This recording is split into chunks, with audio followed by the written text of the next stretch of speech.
Rajan, you're not audible, Rajan.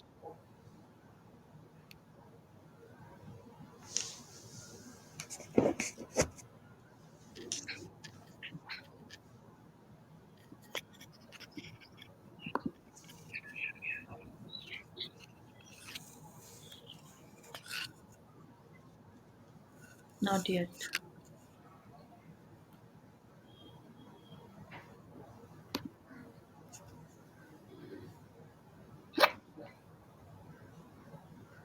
Just check your settings, please.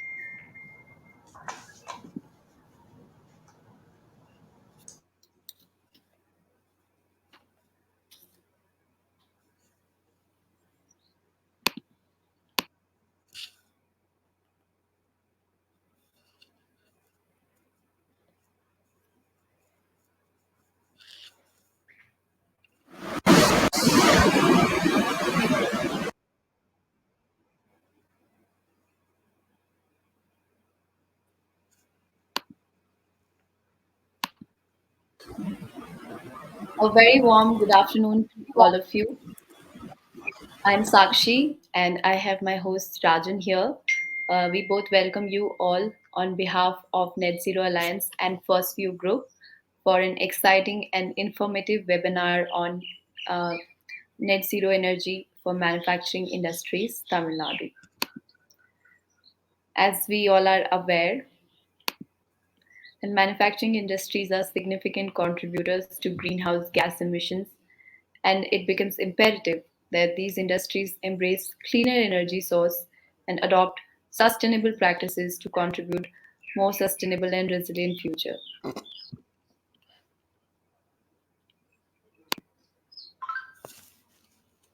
Global headlines and decarbonization targets are approaching.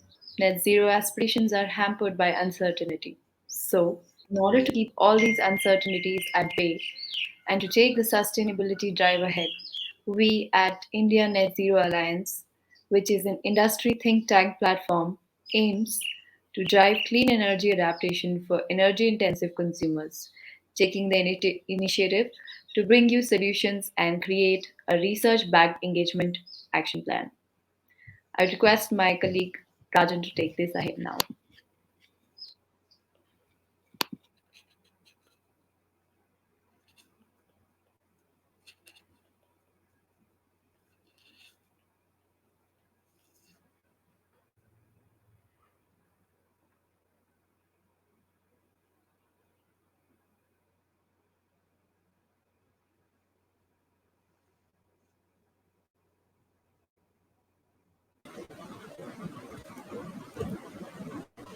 Hello everyone, a very good afternoon to all.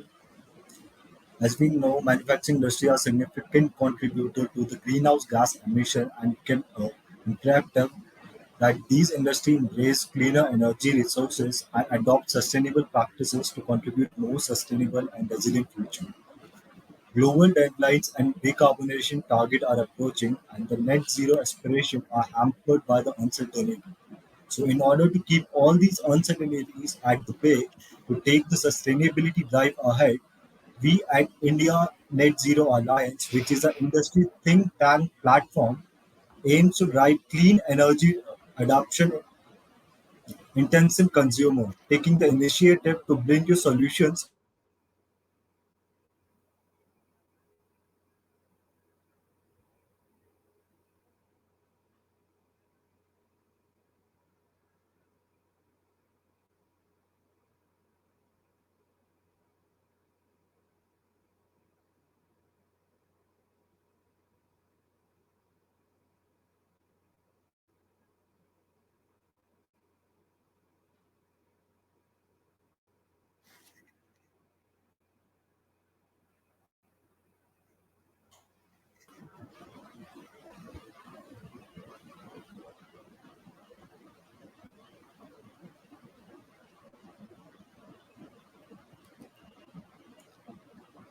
Hello everyone.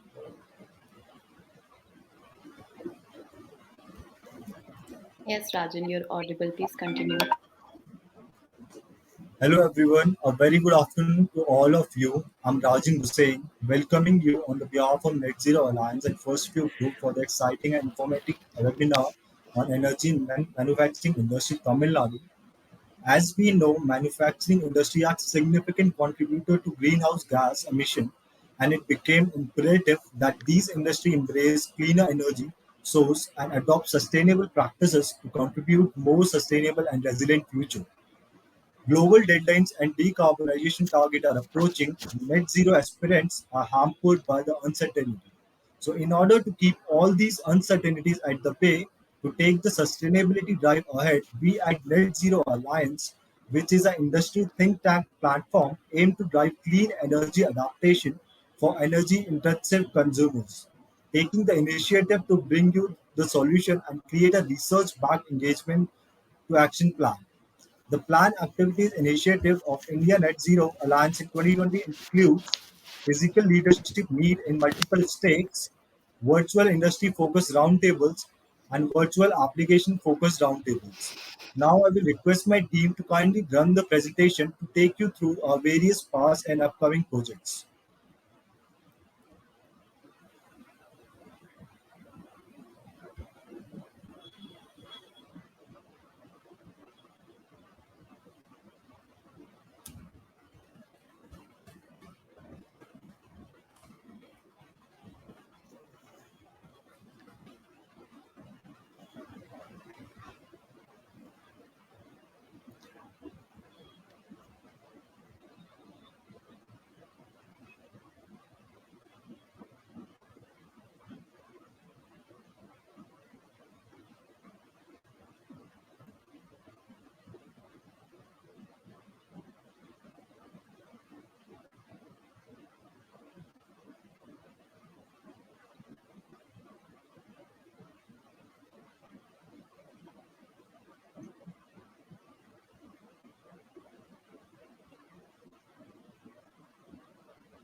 Thank you so much, team, for presenting that. Now I take the pleasure of thanking our panel members for extending their immense time and support to organize this event. I'm sure that our elite panel here will assist you in identifying effective methods and investments in renewable energy for monitoring and managing net zero emission data, creating transition plans that will withstand investor scrutiny and provide a roadmap. Here, I would like to make a small announcement. I request all the attendees to post their questions in the Q&A box on your right, and our speakers will take up those at the end of the panel discussion. Now, without any further ado, I would like to call upon Ms. Ashwani, who is the Associate Program Director of Climate Program from WRI, uh, and introduce herself to our audience here. Over to you, Ms. Ashwani. Hi everyone. I hope you can hear me. A very good afternoon, and thank you so much, the Net Zero India Alliance, for inviting me here. And it is a great pleasure for me to be here today and have this discussion with a very esteemed panel, which brings with itself great expertise and experience from across the Indian industry. So a little bit about myself. I have been working in the sustainability space for more than a decade, spanning across consulting work to also research, where and have engaged with several stakeholders from the corporate sector to government as well as smaller companies. Um, in my current role, I focus on business climate action, a little bit of energy modeling for low carbon pathways in India, as well as just transition for the country and the different stakeholders. So, without much further ado, let me just share my screen uh, to share a few quick slides on the context for today. And you can hopefully see my screen now. So I have posed here a few numbers which may be familiar to some of you all, but are very important in today's context when we talk about decarbonization and meeting our climate goals. So on the one hand, we have 194 countries coming together in the Paris Agreement, committing to keeping the temperature well below 2 degrees Celsius while ensuring and also hoping to basically keep it below 1.5 degrees Celsius. But where we are actually at today is even with all the committed NDCs or nationally determined contributions, we will only end up with 2.8 degrees Celsius. And even if we meet all of our unconditional NDCs, it will be 2.4 degrees Celsius. Now, this is a very grim scenario. We are already at 1.5 degrees warming. We are already seeing devastating impacts of climate change day in and day out, not only in India, but in countries neighboring to us as well as across the globe. So, in this scenario, there is a definite need to go beyond our current commitments, but also beyond our current actions, which is that we need a large scale and rapid systemic transformation across the globe. But the industry is an important part of it. Globally, the industry sector contributes almost 25% to the global emissions, and these are only direct emissions from fuel use and process emissions, and not electricity based emissions. So this share would be much higher, including those. So any net zero transformation globally or in India is impossible without an industry net zero transition. So, what is the industry doing? Globally, we have more than 5,000 companies that are taking some action, more than 1,800 that have taken net zero commitments, and 2,700, more than 2,700 who have committed to science based commitments. Now, these are commitments that align with the Paris goals. But what does that translate to? If we just look at India, this is a study which WRI did a couple of years ago, in fact. So, this was data that was available up till 2020. And what we saw here is just 50 Indian companies with their own voluntary commitments can reduce their emissions to almost 13% in 2030, which is India's first NDC target year. And here we see that these contributions by themselves add up to 2% of India's national emissions projections. Now, what does this mean? Why does this matter? The first thing that matters is the fact that these are just 50 companies, and this is the impact that they can have. The second important point is these commitments have only increased. We have more and more companies that are now committing to very very ambitious climate action, and therefore these numbers can increase, and therefore that basically shows the contribution that Indian industry can bring in. Now if we look at the economic and the energy landscape of India, the industry sector contributes to 30% to the gross value added. It contributes approximately the same share in our emissions, again direct emissions, but almost 40% of our electricity use and almost 36% of our energy demand. Currently, Indian companies, almost 108, have committed to setting science-based targets. 51 companies are either already pricing carbon internally or plan to do so, and almost 58 companies have set a net zero target. But what does this mean? Is net zero still another buzzword, as we have seen in the past, with every sort of few years something new coming up, or can it actually lead to transformative change? And that is something that we will explore in today's panel discussion. I'll stop sharing my screen. Um, and essentially, we want to unpack today what kind of a transformation is needed at a company level, what could be the barriers that companies face, and what are the initial steps that they need to take. We have a panel that spans across different sectors and different areas of expertise, and I'll bring them in to really reflect upon. Firstly, unpacking what net zero means for the Indian industry and what are the steps companies can take. And then we'll also dive deeper into specific aspects of taking on this transition. So, without much further ado, let me bring in my panelists one by one with the same question to begin with. And the question is, as I said, unpacking net zero for Indian industry. Why is it important? How is it relevant in today's context? And what are Indian companies already doing? So, I'll begin with Mr. Surojit Bose, who is the head of sustainability at Hindustan Coca Cola Private Limited. Prior to joining this company, he was a director with PwC and also part of EY's Ernst& Young's climate change and sustainability practices. He has worked in the climate change, circular economy, and most facets of ESG for over 20 years. Over to you, Mr. Bose, to just reflect upon this question before we move on to the other panelists. Thanks. Well, thank you so much, Ashwini. I hope I am audible. Fine. Excellent. Uh, Firstly, a big thank you to First View, to Ajay, IFC Asia lead, and to all my fellow panelists, and Shakshi and Rajan, and dear friends. If I could have the slide which is there, if that could be put up, please. Uh, as Ashwini started by saying, industry actually is poised to make a very very significant dent, with the right kind of planning, etc. And the theme of my talk is that, while looking at net zero, which is like a 2050 kind of a concept, or 2070 kind of a concept, there are actually a number of stepping stones, that need to be covered.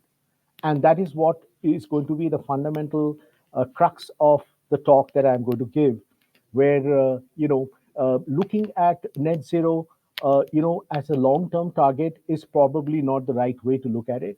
There are stepping stones to net zero, and these are the fundamentals. I'll classify this in three different buckets. First, as the fundamentals, what they could be, looked at in order to do this kind of a planning. Then how do we build this superstructure, from a company standpoint? And lastly, how do we future proof it so that we certainly attain the net zero status at some point? So, to start with, it's very important to understand the very correct emission inventory and the insights into the spread of scope, what we call scope 1, 2, and 3, of emissions across our organizations. And many of our organizations, particularly in FMCG, we would see that almost two-thirds of the total emissions are in scope 3.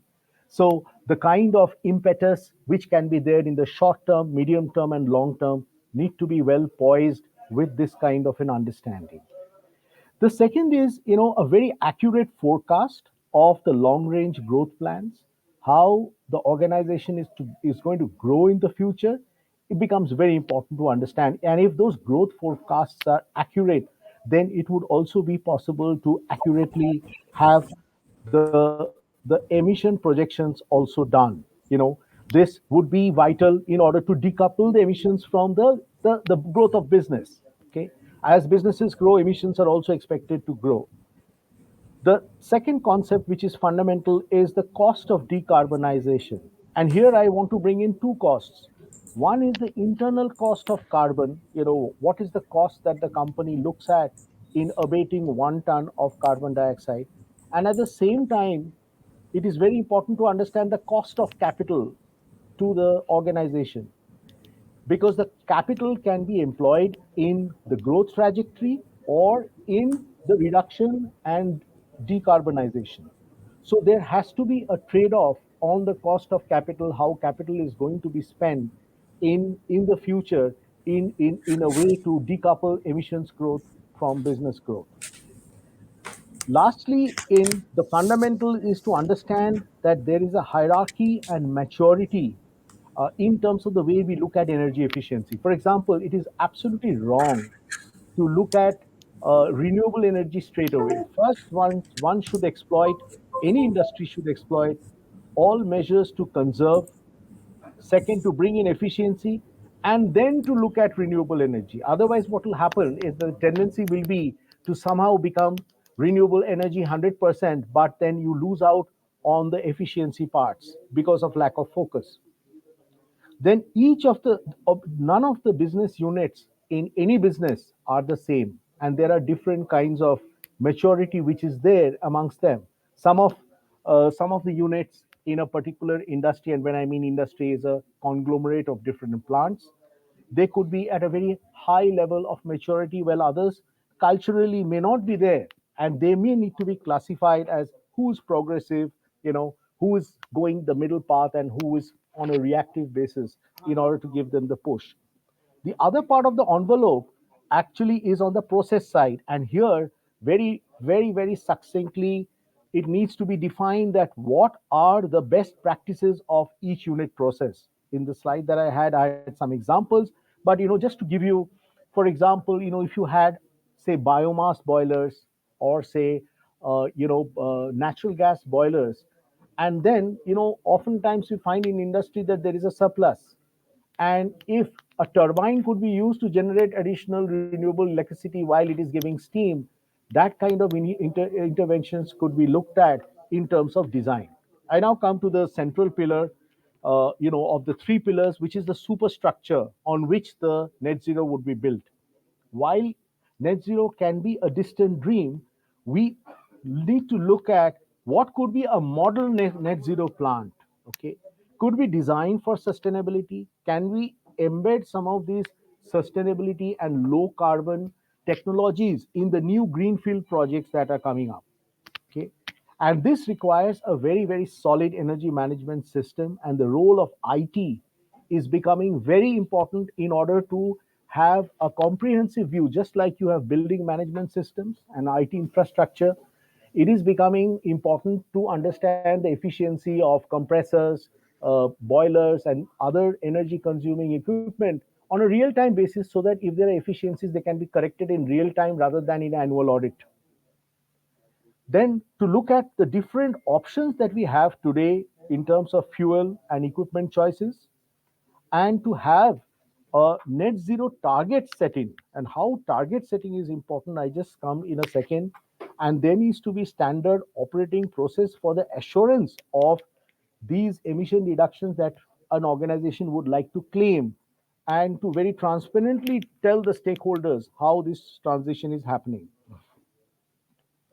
For example, the business is going to grow, as I mentioned, and with that growth in most businesses, emissions are also continuing to grow in the near term.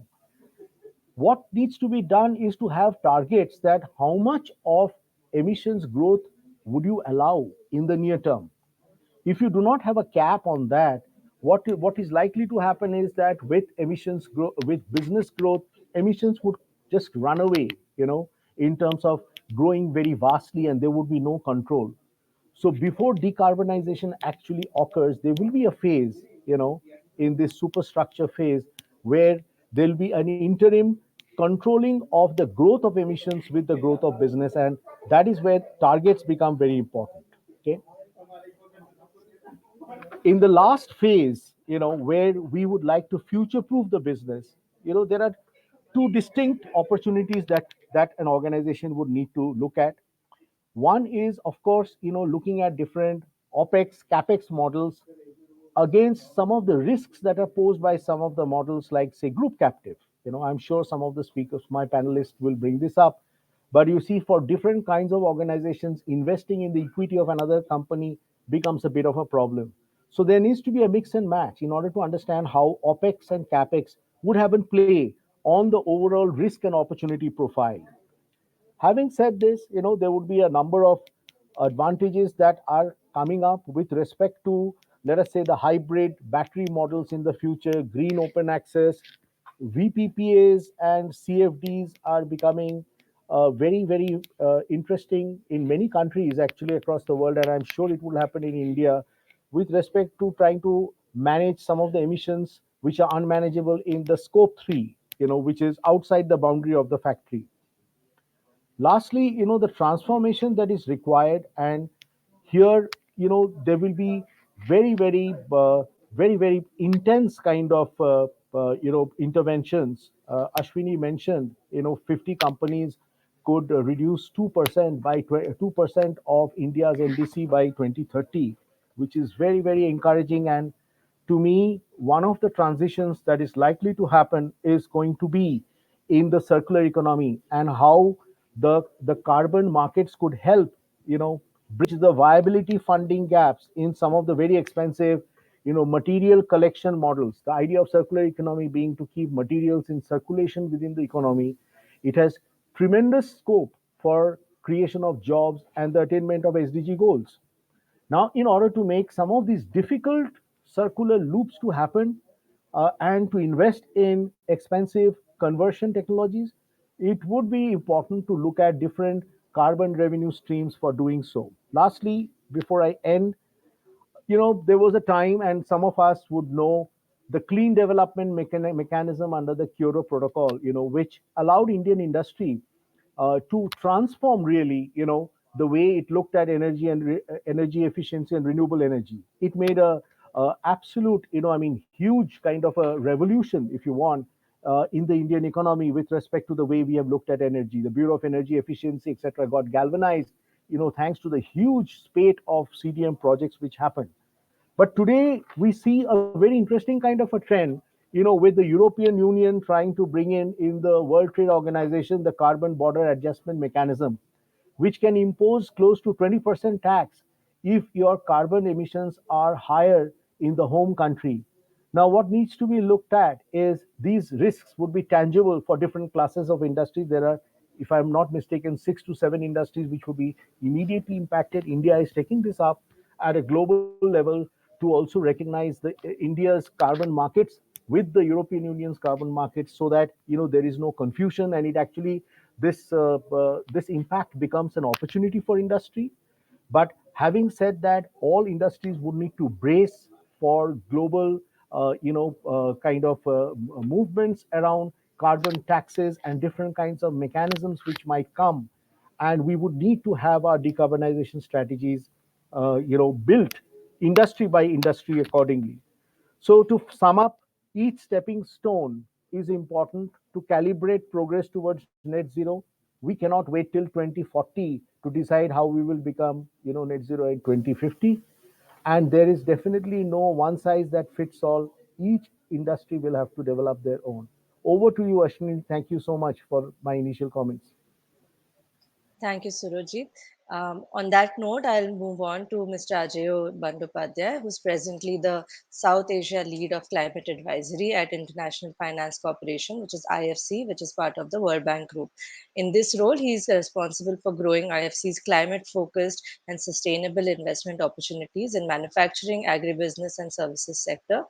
He, of course, has a vast experience in the consulting space and has been working with a variety of stakeholders in India as well as several other countries. Ajayo, same question to you. How do you take the net zero movement right now, and what do you think are the necessary steps for Indian companies?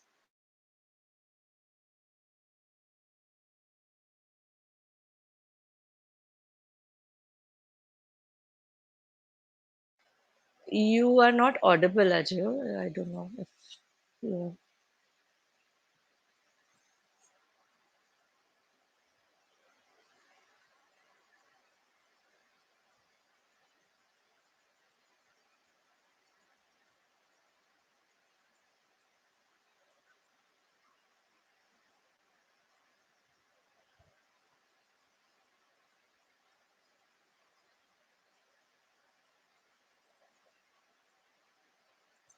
No, no, can't hear you.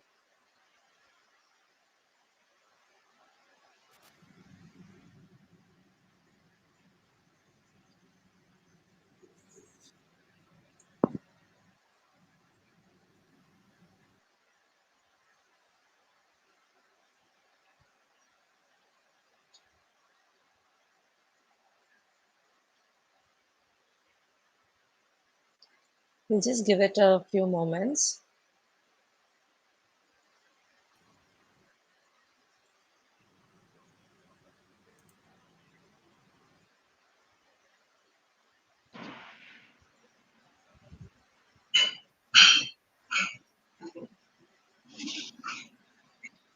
I think your sound might be working. Can you try saying something?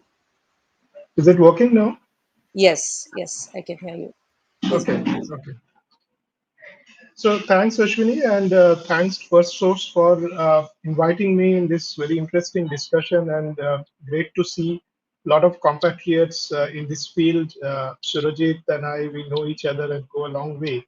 So glad to also hear out Surajit and his very insightful views. So I would like to start with, what do we mean by net zero? I think that needs to be clarified. That we often go by some of the international definitions. One which is the most authentic one, which is the SBTI Science-Based Target Initiatives discussion, which is saying that net zero essentially talks about a state uh, which is aligned with the 1.5 degrees Celsius or say 2 degrees Celsius pathway as described or discussed in the Paris Climate Agreement, whereby a country or a company doesn't contribute any additional greenhouse gas emissions into the atmosphere. And so that's the net zero state at which a company can claim that they have achieved it.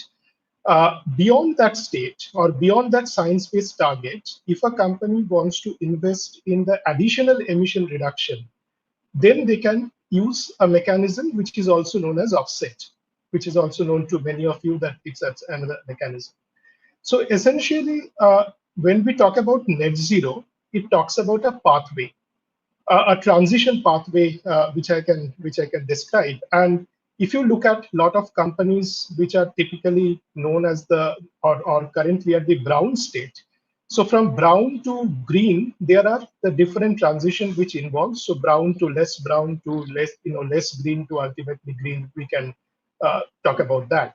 So this transition pathway, of course, varies from industry to industry. The level of difficulty which a company encounters in this whole transition also varies depending on at which state the industry is in a country or the geographic context, and also at the technological maturity at which the company or a business is operating in. More fundamentally, when a company is developing its net zero pathway, it is not a single pathway. It is a bundle of scenarios which are based on a number of variables. There are various variables which affects an industry. So, for example, the energy price or the energy cost, then carbon tax, carbon cost. Surajit mentioned about the border adjustment tax, which is also becoming a major macro variable. Then there are technologies. Then there are product-related cost or the product price, which is being influenced by the market. So there are so many variables which influence these scenarios and which are bundled together, and that represents a particular transition pathway for industries. Now, coming to the fact that the major elephant in the room in the whole discussion of the net zero, whether that is in the global context or more specifically for the context of the emerging economies, are the so-called hard-to-abate sectors. So the sectors like steel, cement, fertilizer, chemical, petrochemicals, which are inherently carbon intensive. So even if they try, they can at the current technological state with a lot of efficiency improvement, optimization, and so on and so forth. Perhaps they can reduce 15%, 20% of the emission, but the balance can only be reduced if there is a breakthrough technological change that happens or a drastic technological change that happens over a period of time. And that's where the major issue lies, because the technology is perhaps not ready, or even if that is ready, that is too expensive for many of the industries in the developing countries to adopt. Or even if the technology is ready, there are lack of product standards in the market. The market is not ready to absorb that price of the product which would come out of this technology. So that's the problem I think we really need to focus on and we need to solve over a period of time. In a sense, I would say that yes, net zero is definitely a transformative agenda for most of the industries. It's going to be a transformative agenda, but it's not going to happen overnight. Industries cannot leapfrog from where we are today to the net zero state. It has to be a more phase-wise, measured transition over a period of time. And industries need to deploy resources and the capital to traverse this transition path over a period of time. How this transition will look like and how this transition will be managed, that is the whole idea of the discussion on the net zero. It's certainly not an industry buzz, so to say. Yes, it creates a very, very positive momentum to see that there are so many number of companies who are coming up with the net zero targets, and there are commitments. But at the same time, these commitments needs to be translated into concrete actions on the ground. And in order to move those actions on the ground, there are issues related to technology, related to finance, regulations, policy, as well as the capacity of the industries, the human skills altogether that needs to be put in place. How the company can achieve net zero, I think our fellow panelist Shurajit has described that wonderfully on almost all the steps he has described. So essentially, when a company wants to get into the net zero path, I mean, essentially they need to focus on a low carbon transition path, which will take them to net zero instead of just focusing on the end game. And therefore, there are certain fundamental prerequisites. There are 8 or 9 steps. So firstly, a very detailed assessment of the GHG inventory with the scope 1, scope 2, and the scope 3 emissions. Of course, there are challenges related to accounting of scope 3 emissions. So following international protocols, the boundaries and the standards that needs to be properly defined, that how a company is accounting for its scope 3 emissions. And of course, there has to be a proper forecast considering all the different variables which can affect the business and hence the future greenhouse gas emission growth of a particular company or a business. Secondly, a proper target setting mechanism whereby you align the target after the GHG emission baselining is done. You align the target with a science-based target. And that target also has to be time bound. That target also needs to be verified by a third party verifier. So the verifiable component of the target setting is important here. Third, the designing the whole low carbon initiatives, which will actually help you to achieve those net zero targets. And that means the company needs to flesh out the portfolio of the bankable opportunities, which they can for which they can get finance both from the traditional sources and also from some of the non-traditional sources like the emerging climate finance instruments. Fourth, integrating climate change into the capital decisions. So when a project level financial analysis is done, how to integrate or how to embed the internal carbon price as well as the external cost of carbon in the project feasibility, and also include the climate finance as a potential source in the capital structure of any project. Then subsequently, few other steps are also important. That's the company's engagement with the customer and the suppliers more on the scope 3 emissions part, to come out with certain incentive structure for the customers or their suppliers in order to incrementally nudge them towards a more low carbon pathway. Companies' involvement with the entire industry ecosystem to influence certain policies, which will eventually help the companies to put them into a low carbon pathway. And last but not the least, of course, this entire pathway has to follow certain just transition ways, so that the disruptive impact of the climate transition cost doesn't really affect the less privileged or the less resourced people or the employee who are involved in the certain activities or existing activities of the company. So I think that's where the whole context lies in terms of net zero. While it's a radical reorientation, which is of course needed for every industry, but in conclusion, I would say the major focus has to be the hard to abate sectors, because if we can solve that problem, perhaps 80 to 90% of the problem of the net zero can be solved very easily. Thank you. Thanks, Ajay. And on your last note on hard to abate sectors, I'm very happy to invite Mr. Ravi Chandran, who is the head of environment and sustainability at Ramco Cement, which is definitely one of the hard to abate sectors. He has spent more than 33 years in this organization and in this sector and has held various senior positions at Ramco Cement. Currently, he contributes to the company's efforts on energy transition, circularity, water management, and waste management. So, Mr. Ravi Chandran, over to you as our representative from a very key sector. What's your take on this topic? Thanks. Thank you, Net Zero, and thank you, Ashwini, uh, and my fellow panelists.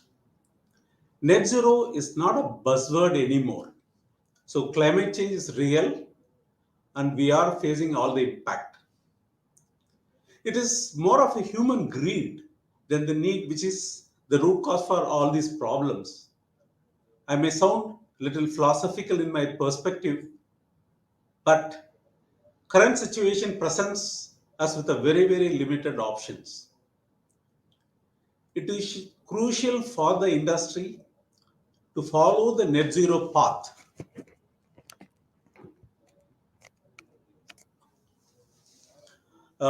Indian government, I think in 2021, we have pledged to achieve the net zero emission, and we are expected to meet by 2070.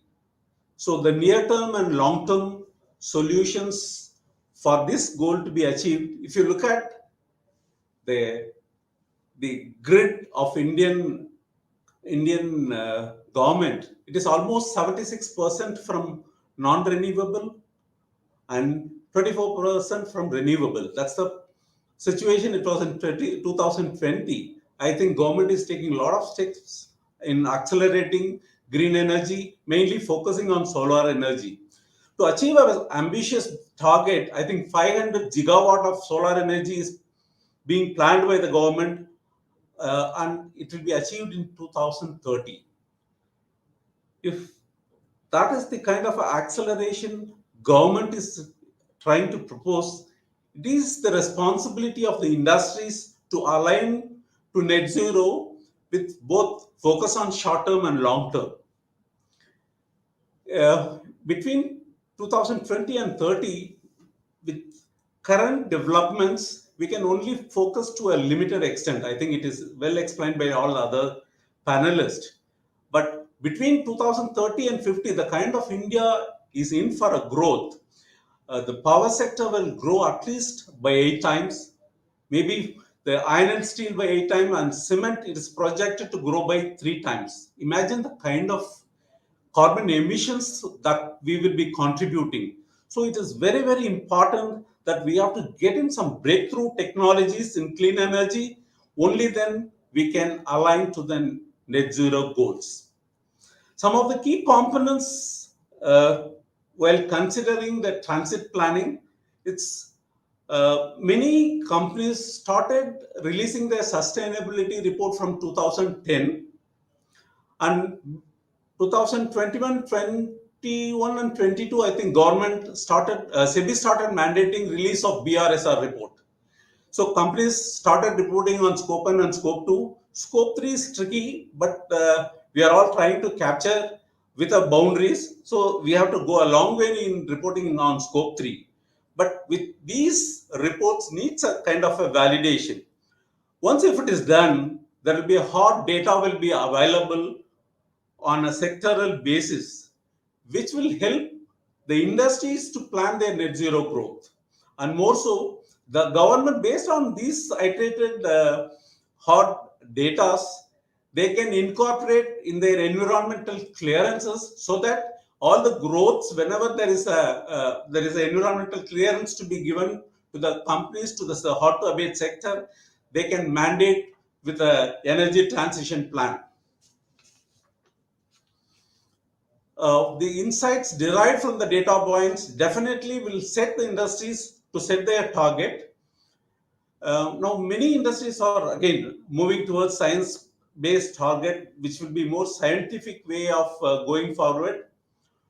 So there will be a lot of focus and attention on renewable energy. That is what is talked about. Energy efficiency, I think my first panel it was talking about energy efficiency. Any hot to abate sector, the energy savings is a cost saving. So almost we concentrate all our energy in making all significant improvements in the energy conservation. But the real problem for hot to abate sector is the breakthrough technology what we need on clean energy in capturing the carbon emission. That's going to be the very challenging task. Probably in my second round of discussion, I'll be able to explain what is happening in present cement industry scenario up to 2030 and what is the kind of a roadmap the industry is having between 2030 to 50, while there is going to be a significant increase in energy levels. Over to you, Ashwini.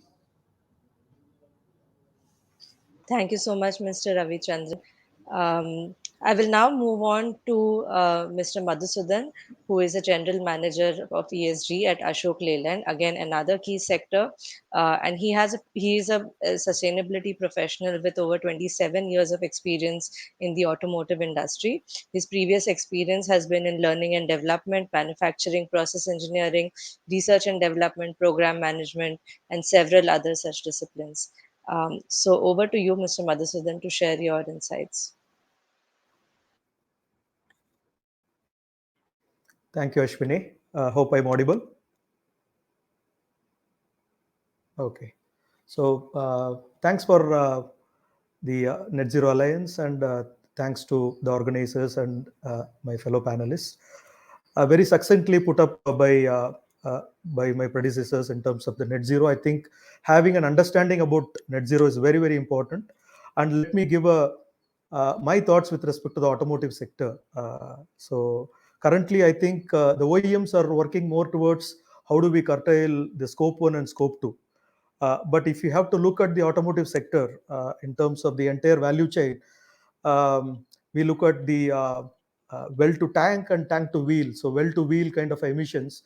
So the kind of emissions what happens in the factory, if it is say X, the kind of emissions what happens at the supply chain is 10x, and the kind of emissions what happens as part of the tailpipe emissions at the customer end, as part of the consumer usage, it's close to 80x. So the bulk of the emissions happens at the customer end. And as part of the mobility industry, it is not just our scope 3, but also the scope 3 of the other industries as well, because roughly around the logistic around contributes to around 13 to 14% of the overall GDP, and the inbound and the outbound transportation occupies a significant amount of scope 3 emissions. So that's very important in terms of looking at not just the emissions which are happening within the factory, but the emissions which are happening at the supply chain. Now with the government's policies and regulation with respect to scrappage policy, the extended producer's responsibility, and the end of life vehicle requirements, I think that there is also significant emissions which will also happen as part of the disposal of the product. So I think we need to look at the emissions which happen at the life cycle level, so that we look at each and every aspect of scope 3. Currently, ourselves as a company, I think we are looking more focusing on carbon neutrality and then slowly trying to have a glide path towards net zero. But I think without the support of the supplier community, with the dealers and with the customers, it would become very difficult for organizations in the transport sector or the mobility sector to embrace net zero. So I think some of the aspects touched by the other panelists, like while India has taken the target of say 2070, and while we have the Paris climate goals of 2050, I think many of the Indian companies are looking at operations outside India. So if you are looking at a global outlook, I think it is very important for Indian manufacturing industry to align to the global targets and not just with the India target. So companies like us, we are working, I think we are focusing more on SBTA. We are towards the direction towards embracing a target of science-based targets initiative on or before 2050. I think Ravichandran touched about the greed of the people. I think any amount of technological enhancement or improvement would not bring in the solution to net zero. I think the societal factors are also very important in terms of how conscious are we in terms of our purchases, how conscious in terms of our behaviors, sustainable behaviors, which is very, very important for us to kind of achieve net zero. And I think we have to get back to our roots in terms of the Indian culture. I think we have been worshipping the trees. Okay, we have been giving a lot of value to the nature. I think we don't need any Western reinforcement in terms of sustainability, and we definitely have the knowledge which we can plow back from our culture and with our heritage, which we can try to do that. And the kind of net zero what we are going to uh, have with respect to the developed worlds is going to be different, because the developed worlds are sitting on they've already have committed all those emissions and they are sitting on those development and they're looking at abatement.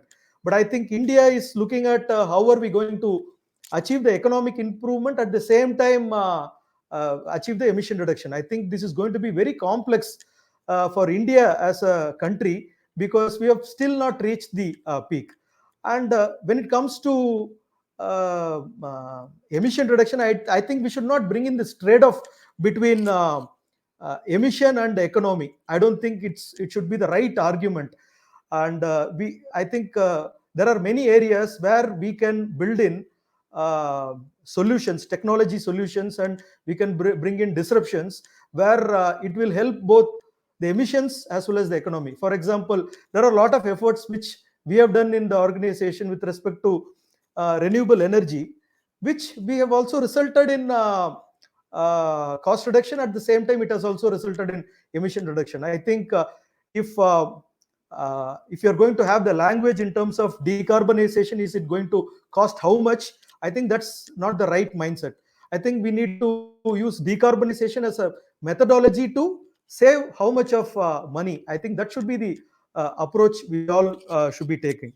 And if you take the automotive industry, I think Ajaya touched upon that there might be technologies which at this point of time it might not be appropriate. For example, a battery electric vehicle for a commercial usage might not be appropriate at this point of time. That's why companies like us, we are creating a glide path from a diesel internal combustion engine to say a carbon light fuel like say CNG or LNG or even biofuels.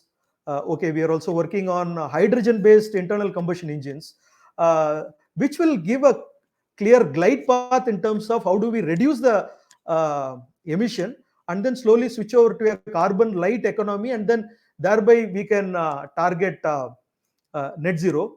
I think there should be milestones like what Surajit told. While companies take a target of say 2040, 2045, I think what is very important for us is to take the milestone targets every year. The short-term targets are very, very important. Even SBTA is recommending that. And we need to create a clear glide path or a transition in terms of how are we going to achieve it. Okay, if battery electric vehicle is not going to make a commercial sense in 2024, can we introduce carbon light fuels and then slowly mature to a process of a electric vehicle? I think that kind of an approach would be helpful for net zero. And last but not the least, panel and Ashwini, I think net zero is not a buzzword anymore, because I hope many of the companies would have started working and also filing the business responsibility and sustainability reporting BRSR, which is mandatory for the top 1,000 companies in FY23.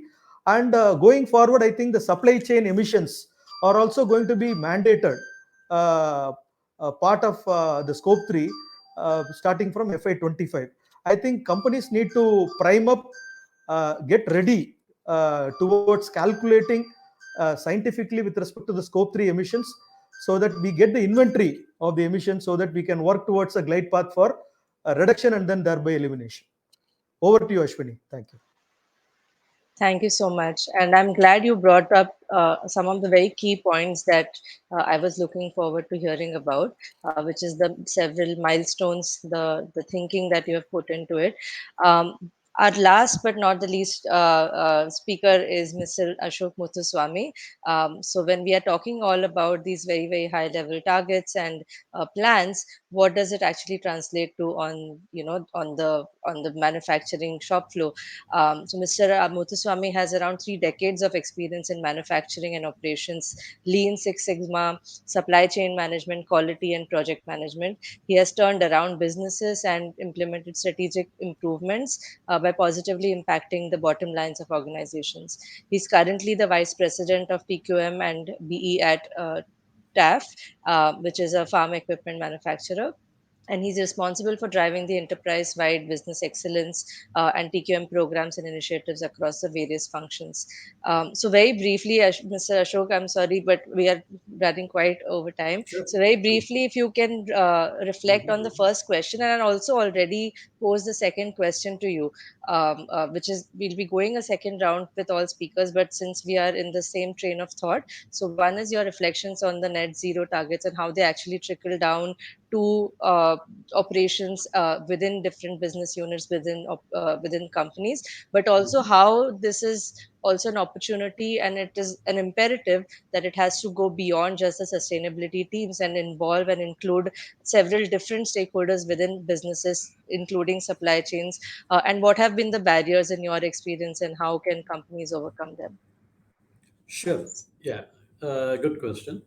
So my answer is going to be more of some practical aspects that we do at TAFE, which is the, as you mentioned, tractor company. We are the third largest tractor manufacturers in the world.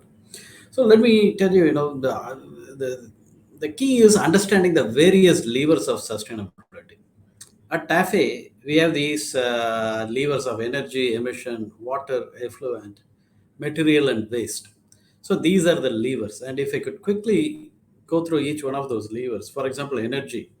So we focus on numerous initiatives, numerous continuous improvement initiatives, both just operational improvement as well as capex related, to constantly see how we can reduce the energy and also how we can optimize the energy. For example, how do you recover heat from flue gas or from hot water that is going as waste? How do you recover that heat? So things like that, or any even cooling. How do you recover cold air and the energy from cold air and use that for air conditioning? So like that, we focus on several such initiatives, and we also have a lot of digital systems, what we call as digital POKOKs, to ensure that we produce the right quality first. So all these efforts not only help us reduce energy manufacturing, but it also helps us do the things right the first time. That way we are not generating waste. So it all, end of the day, help us conserve energy. And yeah, as I think Surajit mentioned, it's not just about going for green power, but also first is optimization. So we do this optimization part, followed by going on green power. So we have our own captive solar panels to generate some of our energy requirements, and the rest we buy from third-party green power producers. So in some of our plants operate at 90% green power, and we have a target of getting more and more green power in the next few years. So, and again, coming back to the energy, we also focus on cutting down the fossil fuels wherever possible, whether it's furnace oil or whether it is coal. So we try to go through the biomass route, which is renewable. And similarly, on all the materials, we also try to see how we can reduce the material content. For example, could we not be overcautious about having a machining allowance for a casting?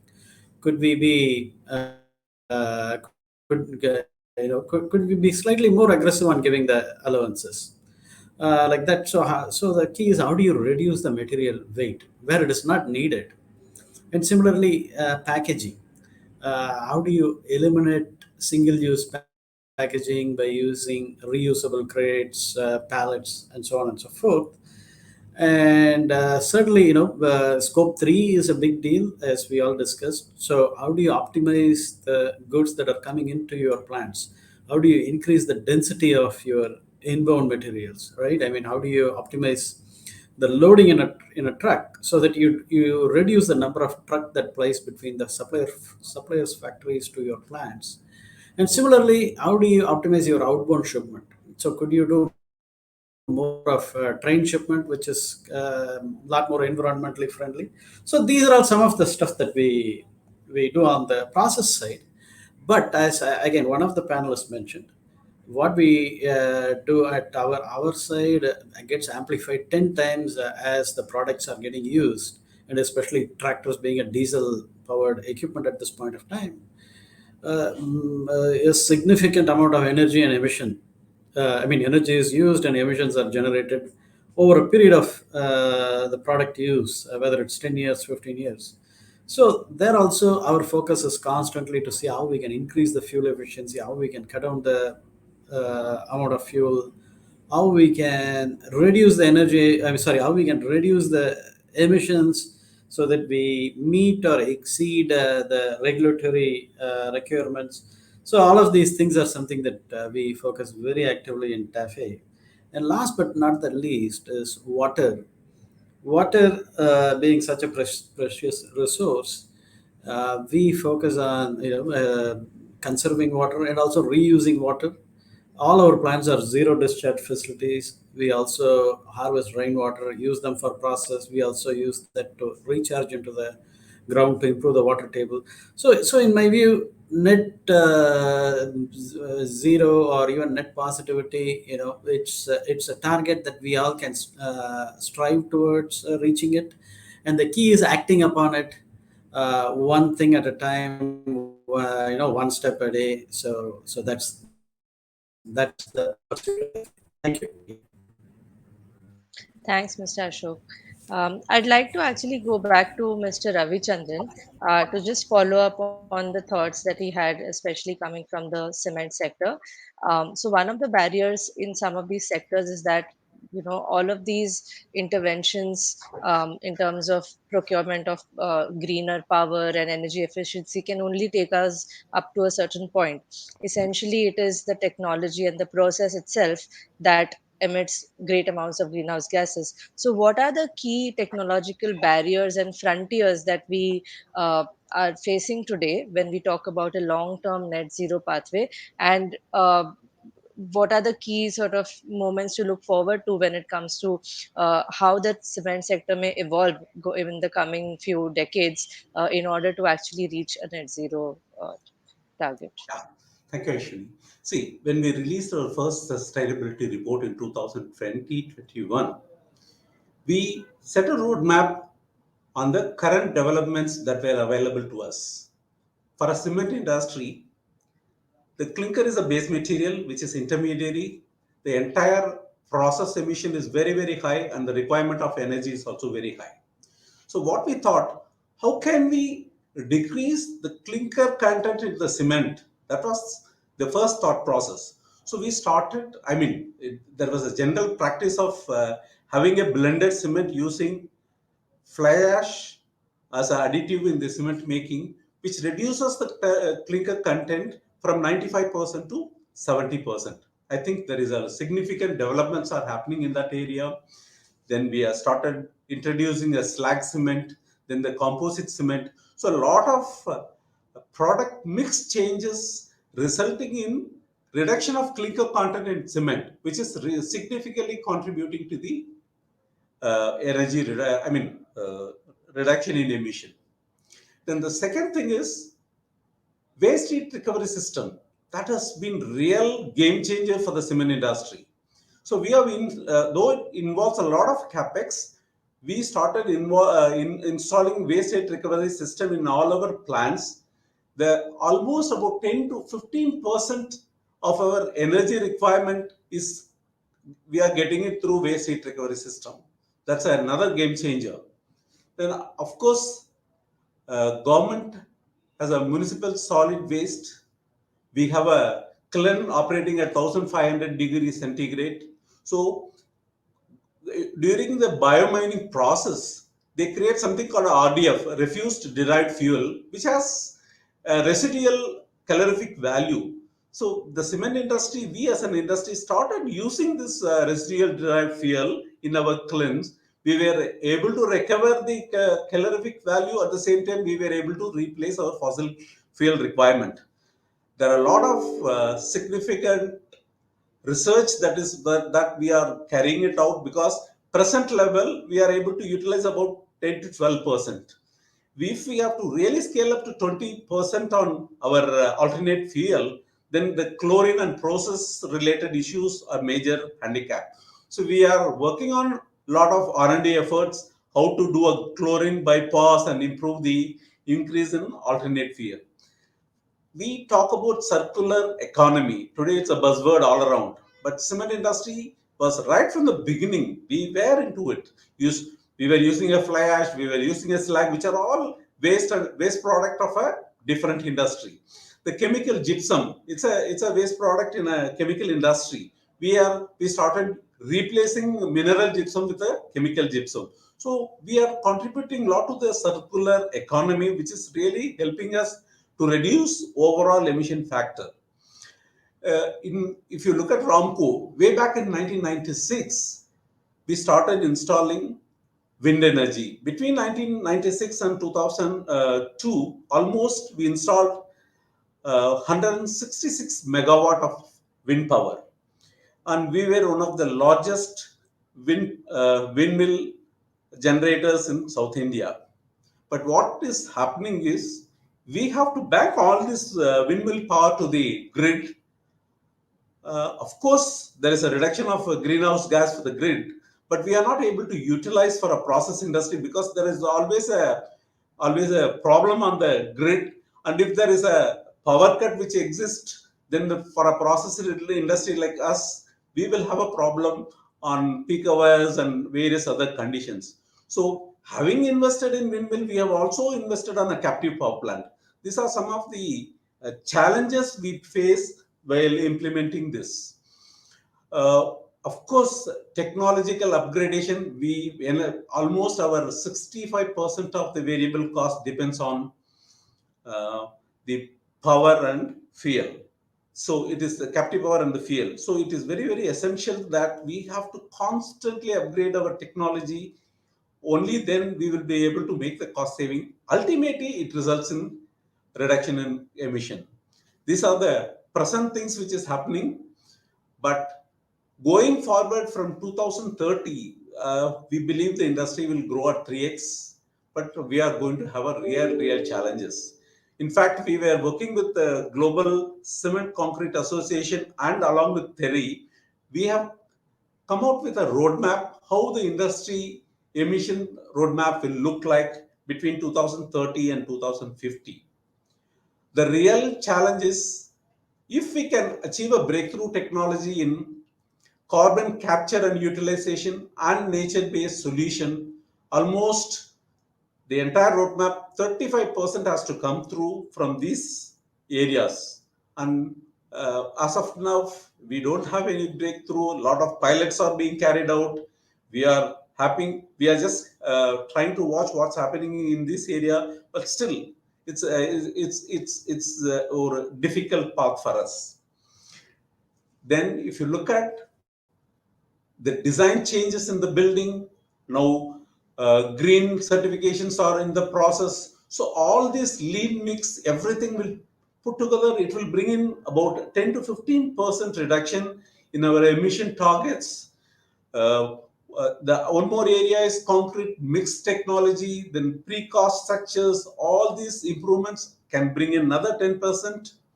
Then what we are looking at is something called a recarbonization. So concrete waste, the demolition of building waste, I think there is some significant improvement in this area. Companies are looking at it. If we can recarbonize using those the recovered materials from this demolished building products, yes, we will be able to make about 5% contribution.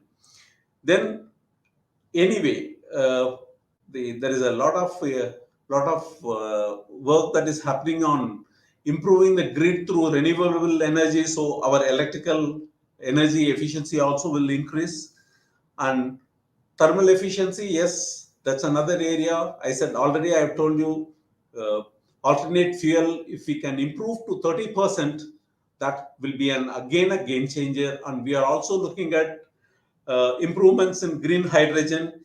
If these areas make a significant breakthrough in technology part, I think yes, we can look at 2050 as carbon neutrality.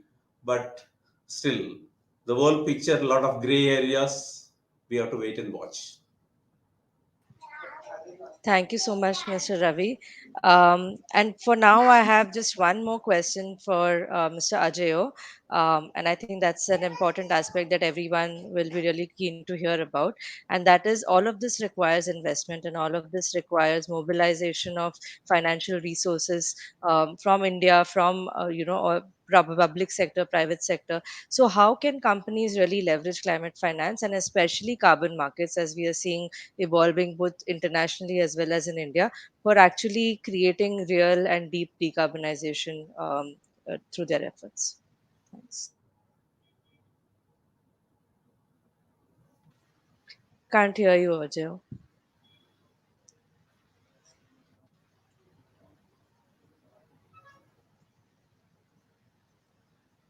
No.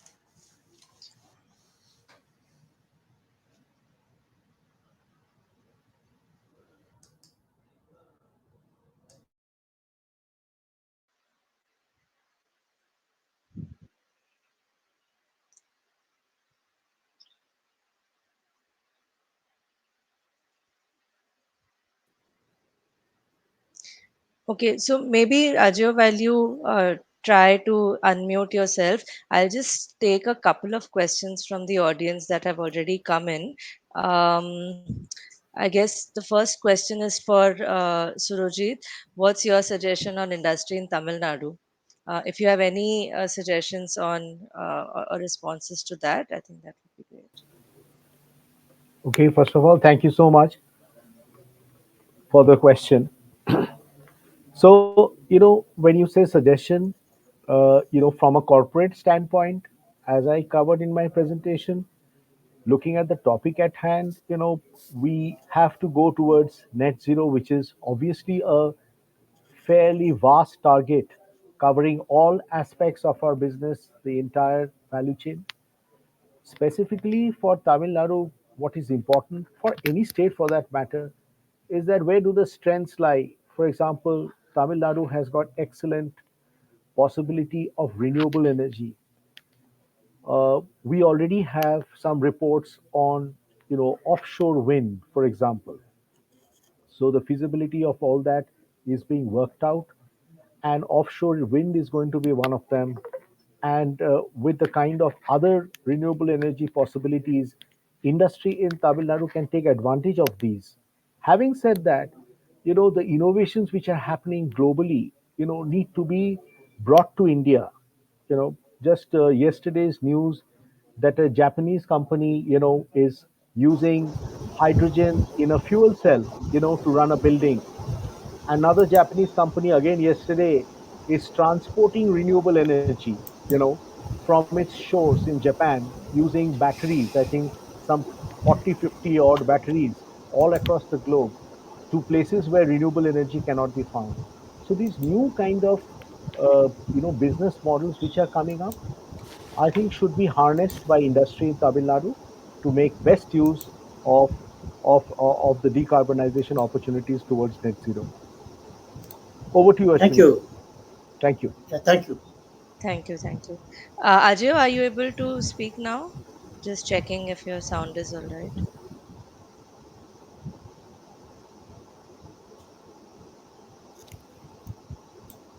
No, no, still can't.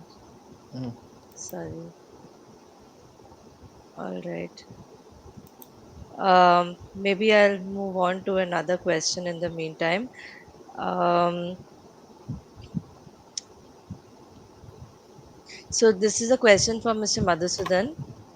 Uh, So I think Ajay may not be able to answer right away. So that's why I'm not screening that one. Once his sound is back on, we can take questions to directed towards him. So for Mr. Madhusudan, there's a remark that it's a great observation. What is your vision to make people to contribute by way of actions? Uh, yeah, that's the question.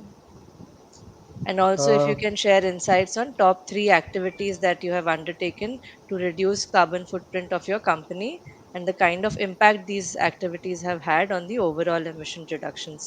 And I'll just request you to be a little brief so that we can take a few more questions.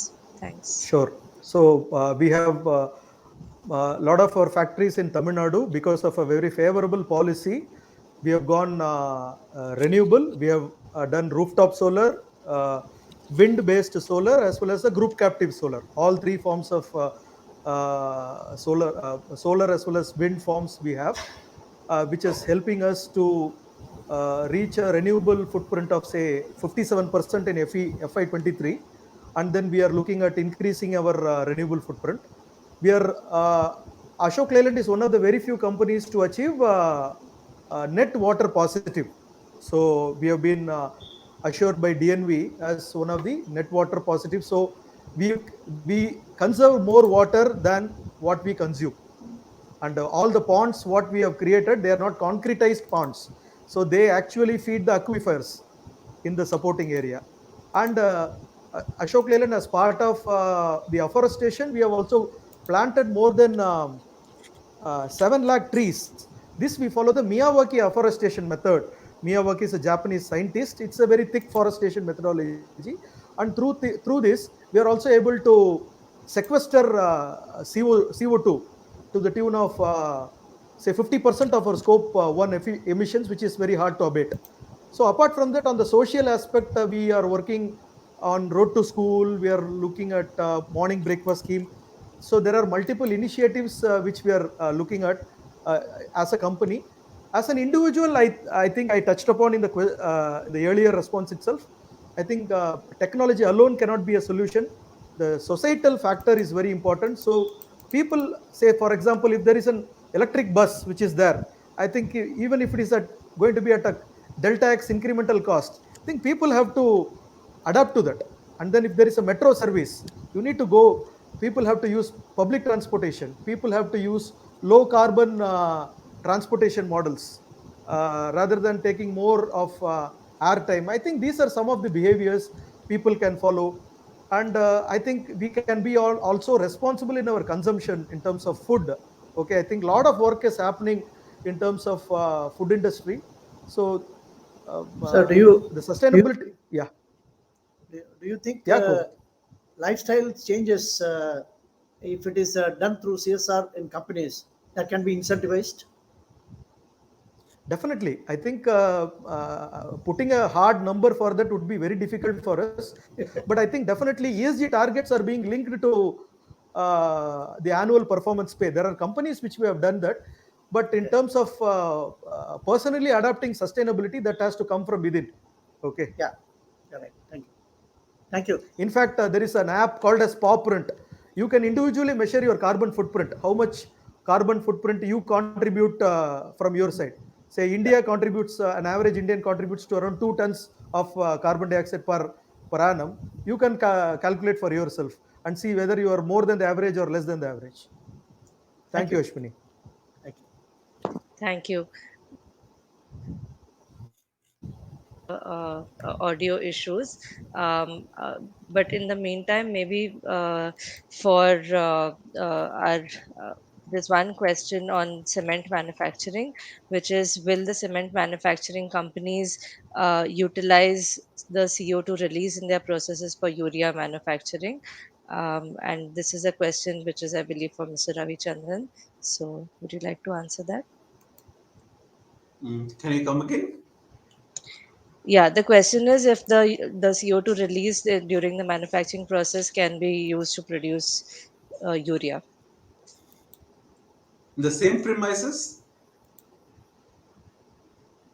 I in our guess. own premises, or it has to be I transported? mean, for any cement manufacturing company, is that As of now, there is no such plans. okay? Okay, all right. Is there anyone else with a question? You all could please either type it in or raise your hand. I think there's one question which I believe is for the Net Zero Alliance, which is, what is the main objective of the India Net Zero Alliance?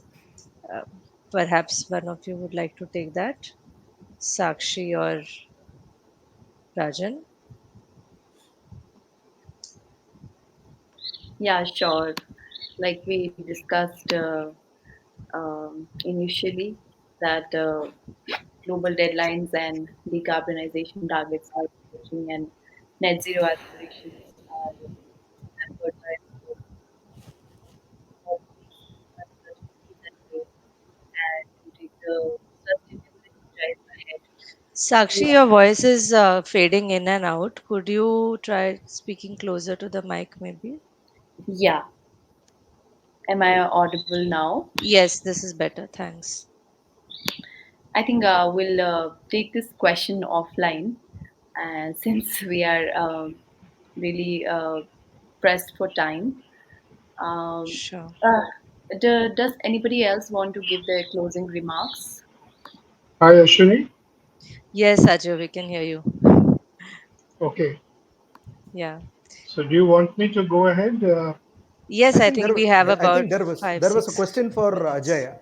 There Which are a few problem? questions. Yeah, yeah. Yeah, So maybe one you is, can I answer mean, that if question.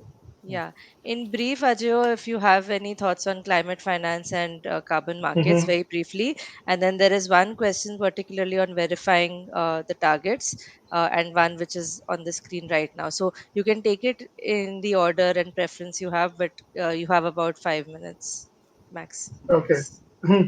So very quickly, today what we see quite a few new instruments to access climate finance from the international market.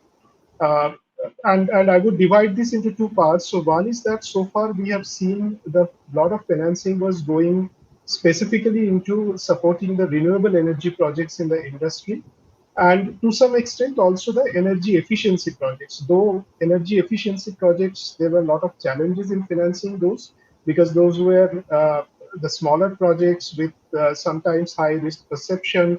So the easiest way energy efficiency was getting financed, either to some extent as a part of the bundled corporate loan, or it was through the ESCO financing. So financing the ESCO companies who were in fact enabling the savings in the process industries or manufacturing industries in an indirect route.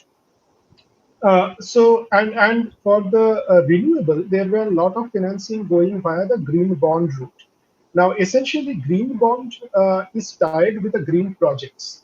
Now, when we are talking about certain transition pathway which industries need to adopt over a period of time, then it's just it cannot the financing cannot be only tied with a one particular project, which are typically the green project. There is also a need to enable and support projects which are essentially need for cleaning up the assets. So it's just not the clean assets, but also cleaning up the existing assets. So with that considerations, certain new instruments which has emerged called the sustainability linked finance or sustainability linked bond. And essentially what they are saying that the company has certain flexibility to set few KPIs, and sustainability linked loans or bonds, these are essentially the corporate loan. So you access that finance based on certain KPIs, which are, of course, the sustainability linked KPIs. And if you are performing better than that, then it's a negotiation between the lenders and the company, so that your interest rate can progressively go down. But if you are not performing as per the KPIs, it can even go up. So it's a kind of a carrot and stick principle through which these financial instruments operate. And closer to this concept, there is also a new area which is emerging, which is a blue loan. And IFC has issued its first blue loan in India, which is linked with the plastic recycling. The companies who are into plastic recycling, and the whole idea is this will ultimately help in the plastics leading up to the pollution of the ocean. So this blue loan and the blue bond, these are also the new instruments which are linked to the recycling part of it. Now, fundamentally, we see, I was talking about the problems of the hard-to-abate industries. Now, in the hard-to-abate sector, there are certain technologies. For example, the gentleman from cement industry mentioned about CCU, or for steel, it is a hydrogen-based steel making. So these are all the high capex, the typically the risky technologies. The feasibilities are also under questions or not completely established at this point of time. Now, the multilateral development banks or sometimes some of the commercial banks with a forward outlook, they are providing certain catalytic capital, which is also known as the concessional capital. And the idea is to target those technologies which probably have gone for a successful pilot or near to commercialization or near to market, and they would require that catalytic capital to cross that hurdle towards the commercialization. But at the same time, we also recognize that even within hard-to-abate industries, there are certain technologies which are at a lower end of their technological readiness. So the technology like alternative building material or NC3 cement, or the electrolysis of the iron ore to produce iron directly from iron ore without going into the blast furnace or electric arc furnace route. Then the algae-based carbon capture storage or direct air emission capture. So some of these breakthrough technologies which still need a huge capital investment, and that's where the role of some of the billionaires, you know about the Bill Gates investment or Elon Musk investment in some of these areas would be very critical, because these technologies still need to traverse quite a long way towards commercialization. But 30 to 35% of the global emission reductions actually depend on those technologies. So it's very critical that a large volume of the capital goes chase some of those technologies towards commercialization. And here there is also an emerging role of the so-called the corporate venture capital. So large corporate sectors which are allocating certain capitals for breakthrough technologies, and the so-called the patient capital, what we say, and this will bring some of those technologies into the quicker commercialization and market entry as well as the diffusion. So that's a sort of a market landscape. Now, I will also quickly talk about very briefly about this carbon market. So carbon market, as we know, it is now going through a very different phase, and there are the domestic markets, there are linked international market. But at this point of time, apart from the renewable or some of those which has already seen or accessed carbon market in the previous regime during the Kyoto Protocol, today we see that a lot of interest are emerging on the nature-based solutions, and how the nature-based solution or nature-based projects can actually access carbon credit. There are, of course, the rules that needs to emerge further. The issues related to verifications needs to be sorted out for these nature-based solutions. It's also work in progress by many international development agencies, but these are typically the projects, the nature-based projects are not financially viable as it is in the conventional financial terms. So the ability to move carbon financing for these projects will be a lot helpful to for the industries to implement some of these projects going forward. So thanks, Uh, Ashwini. I think I have it's I have a question, JJ. yeah. IFC's technical guidance manuals are excellent. for solar. I've been using it quite some time. And uh, do you have any special measures for the voluntary disclosure, carbon disclosure members of ICLA, International Council for Local Environmental Initiative? No, Do you have any I don't special think so. rights? No, not at this point of time. Okay, All thank right. you. Thank you so much, Ajayo, and thank you so much to all our panelists for their sharing their insights today, and for a very tuned in audience who has been asking questions and posting comments. It's been a great pleasure moderating this session, and thanks again to the organizers for having me here. Thank you, Ashwini, for the free ticket. Thank you. Thank you, Ashwini, so much for comparing. Thank you. Thank you, Ajay, and all the Thank panelists. you. Thank Thank you. you. Thank you. Thank you, Thanks, everyone. everyone. Thank you so much, Bye-bye. audience and our panel members. I take the pleasure of expressing my gratitude on behalf of First View to everyone for extending their immense support to organize this event. First And view, I'm sure yes. that the esteemed and expert panelists and we promise to be back with more exciting sessions soon. Very special mention, especially to Miss Ashwani for superbly managing the session, and a big shout out to our attendees for giving in their valuable time. Do stay tuned for our upcoming net zero initiatives, and we look forward to welcoming you there again. Thank you so much. Thank you, First view. Thank you, Sakshi. Thank you. Thank you. Bye. Thank you all.